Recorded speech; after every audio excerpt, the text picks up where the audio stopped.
Tiếp tục là clip đua xe ATV nhỏ ở trong xe bị bạn ở trong đây là anh em đang nghỉ giải lao. Chính già đang bị chấn thương đầu cho nên là đang để đây. Kia là ấy da. Xinh má đẹp trai quá, nhìn giống Đàm Vĩnh Hưng. Bên cạnh là Đa Trường. Quên, bên cạnh là cái gì Nam, là cái gì Nam ta? Trịnh Nam Sơn. Đây là Trường Bò. Anh Tài vô biểu diễn xe đi 2 bánh. Anh Tài đi, lẹ ông em đi ạ. Đây là mấy anh của thành viên của sân, tên là Trinh. Ơi, Trinh là khoái à.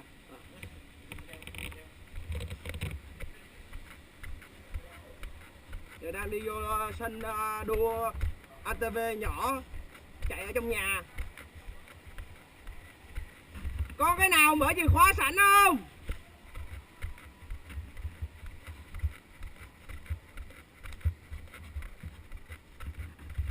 Đây là những chiếc ATV nhỏ. Nó là động cơ 2 thì 100. Ủa sao ở đây có chữ 50, nó 50 phân khối à. Đây là nút điều chỉnh ga. Chiếc này chạy được. Bật chìa khóa lên. Đây là chìa khóa, đề đây.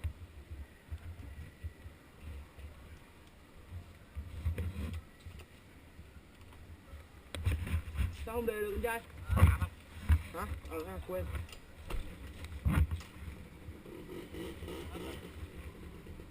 Đây là nút xả ga, xả ra để tốc độ nó cao hơn và cho nó giữ lại luôn.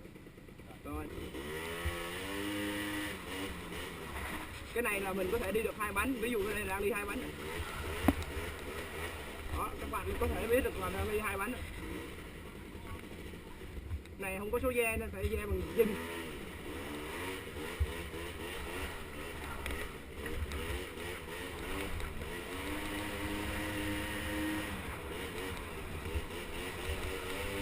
Đây là đang đi 2 bánh nè.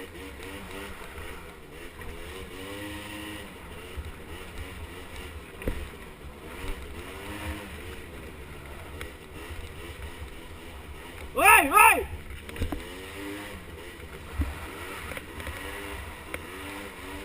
Còn đây là bắt xe điều nghệ nè.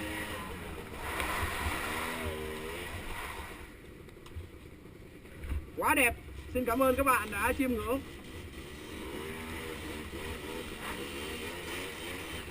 Vô 2 bánh nè.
Rồi.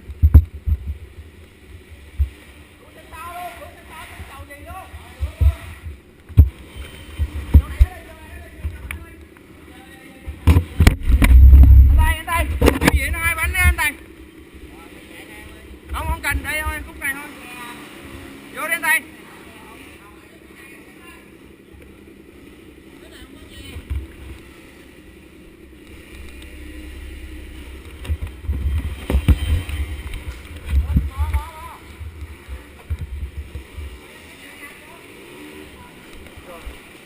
rồi, hết cỡ rồi. Tiếp con ốc lại luôn. Hết cỡ luôn đi. Có chịu phát chiếc thanh này đó anh nè.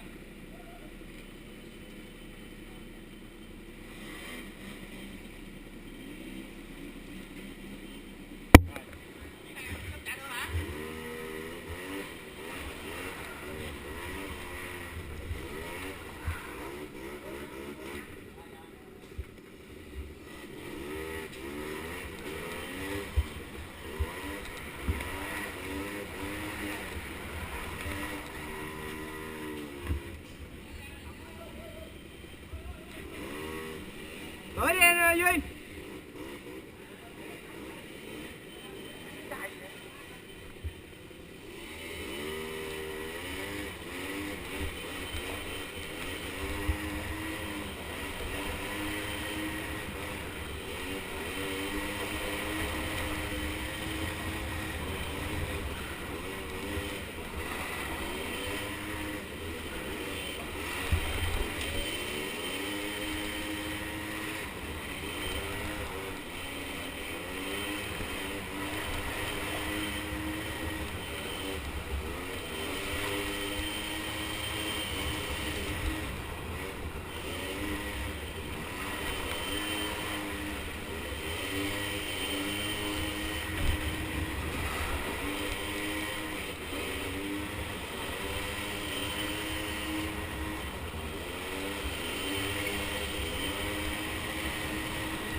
Chậm quá đủ quá.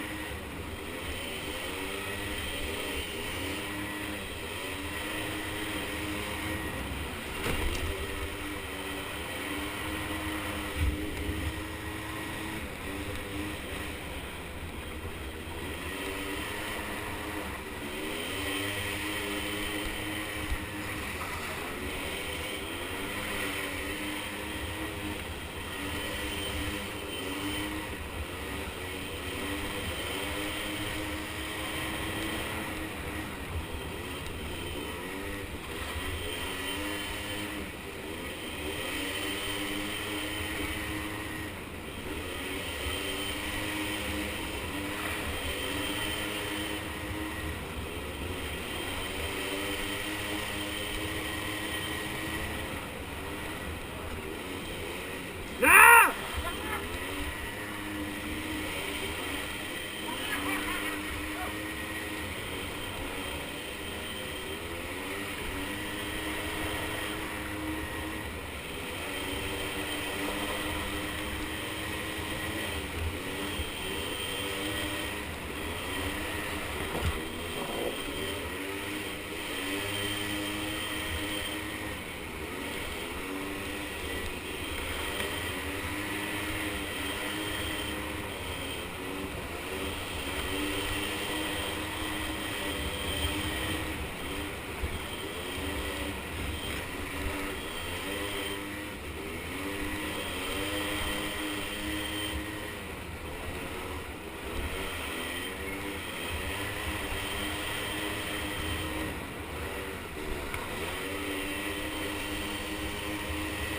Bốc đầu.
Không chơi được đâu, không đua được đâu, cái này không đua được đâu.